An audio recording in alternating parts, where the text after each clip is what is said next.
నాడు మొదటి సమ్మె నోటీసు మేము ఆర్టీసీ యాజమాన్యానికి లేబర్ కమిషనర్ గారికి ఇవ్వడం జరిగింది. ఆ తర్వాత ఎన్నికల కోడ్ సాకుతోనే 2 మీటింగ్లు పెట్టినప్పటికీ మరి యాజమాన్యము రాకపోయినప్పటికీ మరి ఎన్నికల కోడ్ పేరుతో కన్సల్టేషన్ క్లోజ్ చేయకుండా దాటవేత ధోరణితోనే ఇప్పటి వరకు లేబర్ కమిషనర్ గారు మరి ముందుకు మమ్మల్ని రప్పేయడం జరిగింది. అయినా ఈ రోజు చివరిగా ఎన్నోసార్లు మనము రాసిచ్చాం, మాకు కన్సల్టేషన్ మీటింగ్ అని ఏర్పాటు చేయండి, కన్సల్టేషన్ క్లోజ్ అయినా చేయండి. మేము బట్టి అటు పోకుండా ఇటు రాకుండా ప్రభుత్వ ఒత్తిడిల మేరకు ఆర్టీసీ యాజమాన్య ఒత్తిడిల మేరకు మరి వీళ్ళు లొంగిపోయి ఈ రోజు లేబర్ కమిషనర్ కూడా కార్మికుల హక్కులకు రక్షించాల్సినటువంటి లేబర్ డిపార్ట్మెంట్ కూడా ఇలా కార్మిక విధానాలకు వ్యతిరేకంగా పనిచేసే పరిస్థితి రావడం పట్ల జేఏసీ తీవ్రంగా ఖండిస్తున్నది. ఇది విధానం సరైనది కాదు. కార్మిక శాఖ ఒక స్వచ్ఛందంగా ఉండాలి, కార్మిక వర్గానికి సపోర్ట్ గా ఉండాలి తప్ప ఇవాళ మేనేజ్మెంట్ ప్రభుత్వానికి లొంగిపోయి వాళ్ళ నిర్ణయాలు చేసే పరిస్థితి వచ్చిందంటే మరి ఇది కార్మిక శాఖనా లేకపోతే కార్పొరేట్ సంస్థలకు ఊడిగం చేసే సంస్థనా మరి చెప్పవలసిందిగా మేము జేఏసీ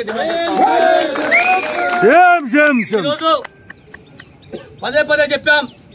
మేడం గారు, మీరు మాకు కన్సల్టేషన్ ఆఫీసర్, ఈ ఎన్నికల కోడ్ ఆర్టీసీ కార్మికులకు వర్తించదు. ఎందుకంటే మాకు ఓట్లు లేవు, రాష్ట్ర ప్రజలకు ఓట్లు లేవు, మా అధికారులకు ఓట్లు లేవు, మాకు సంబంధం లేనటువంటిది ఇదే.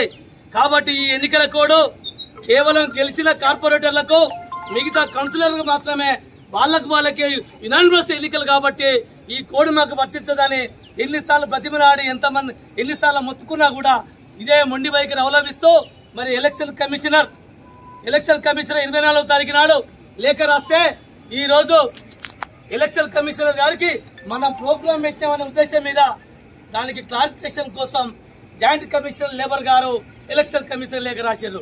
అసలు మీ ఉద్దేశం ఏంది? 24వ తారీఖు నాడు ఎన్నికల కమిషనర్ కోడ్ లెటర్ మీకు ఇస్తే 24 నుంచి ఈ రోజు వరకు మీరు ఏం పని చేశారు? ఎందుకు క్లారిఫికేషన్ పంపలేదు? ఇంత మొద్దు నిద్ర ఈ లేబర్ డిపార్ట్మెంట్ ఎందుకు పోతుందని చెప్పేసి మేము అడుగుతా ఉన్నాం. ఏది ఏమైనప్పటికంటే కార్మిక సమస్యలు పరిష్కరించే ఉద్దేశం అటు ప్రభుత్వానికి, ఇటు యాజమాన్యానికి, ఇటు లేబర్ డిపార్ట్మెంట్ కు లేదన్నది ఈ రోజు అర్థమైంది. ఏది ఏమైనప్పటికీ మీకుండే వ్యూహాలు మీకుంటే మాకుండే వ్యూహాలు మాకు కూడా ఉంటాయి. ఇవాళ కార్మిక చట్టాలు మాకు ఉన్నాయి, మేము చూసుకుంటాం. అక్కడ ఈ రోజు మరొకసారి మేము జేఏసీ ఒక ఆలోచన చేశాం.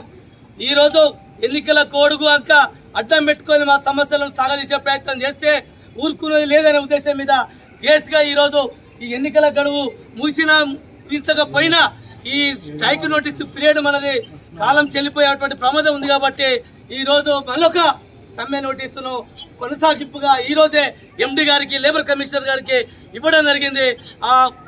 మెయిన్ గా దాంట్లో పొందపరిచిన అంశాలు ఈ ప్రభుత్వం ఇచ్చిన హామీలను అడుగుతున్నాం. ప్రభుత్వంలో విలీనం చేస్తామని చెప్పేసి ఈ రోజు వరకు విలీనం చేయకుండా ఎందుకు మరి వెనకాడికి వేసుకుని ప్రభుత్వం సమాధానం చెప్పాలి. ఇలా గుర్తింపు సంఘం ఎన్నికలు పెట్టమంటే లేబర్ డిపార్ట్మెంట్ పెట్టలేదు, మరి ఆర్టీసీ యాజమాన్యం కూడా గుర్తించట్లేదు. అదేవిధంగా 2021 వేతన సవరణ చేస్తామని సంవత్సరాలు కలిసినా కూడా చేయట్లేదు. ఇలా ఆర్టీసీని మొత్తానికి అమ్మకానికి పెట్టేసి ఇలా ప్రైవేట్ ఎలక్ట్రిక్ బస్సుల పేరు మీద ఆర్టీసీని మొత్తం ప్రైవేట్ సంస్థలకు అప్పచెప్పడానికి ఈ రాష్ట్ర ప్రభుత్వం, కేంద్ర ప్రభుత్వాలు కంకణం కట్టుకున్నాయి. కాబట్టి వెంటనే ఆ విధానాన్ని రద్దు చేసుకుని ఆర్టీసీ సంస్థలే ఆ ప్రైవేట్ బస్సులను కొని ఆర్టీసీకి ఇవ్వాలని చెప్పేసి మేము డిమాండ్ చేస్తా ఉన్నాం. ఇట్లా రోజుకొక్క చొప్పున రకరకాలుగా కార్మికుల పనిభారంతో విపరీతమైన ఒత్తిడితో కార్మికులంతా డిపోలలో చచ్చిపోతా ఉన్నారు. ఇలా 14 గంటలు 16 గంటలు డ్యూటీలు చేస్తుంటే కార్మిక శాఖ చోద్యం తీస్తున్నది.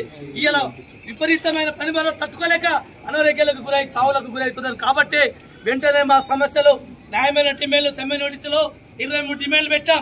ఆ 23 డిమాండ్లన్నింటినీ పరిష్కరించని ఎడల ఈ రోజు సమ్మె నోటీసుకు కొనసాగిగా ఇచ్చాం. మేము 28 తర్వాత ఎప్పుడైనా పోతామని ఇచ్చాం. మే 7వ తారీఖు నాడు రాష్ట్ర వ్యాప్తంగా ఎన్నికల కోడ్ 28 తారీఖు ఉంది. ఈ నెల 28 తారీఖు వరకు కోడ్ ఆఫ్ ఎన్నికల కండక్ట్ ఉంది. కాబట్టి ఈ ఎన్నికల కోడ్ అయిపోయిన తర్వాత మే 7వ తారీఖు నాడు రాష్ట్ర వ్యాప్తంగా మొదటి డ్యూటీకి సమ్మెలకు వెళ్తామని చెప్పేసి ఈ ప్రభుత్వ కాబట్టి ఈ సమ్మె లోపలనే సామరస్యపూర్వక చర్చలతోనే సమస్యలు పరిష్కరిస్తారా సై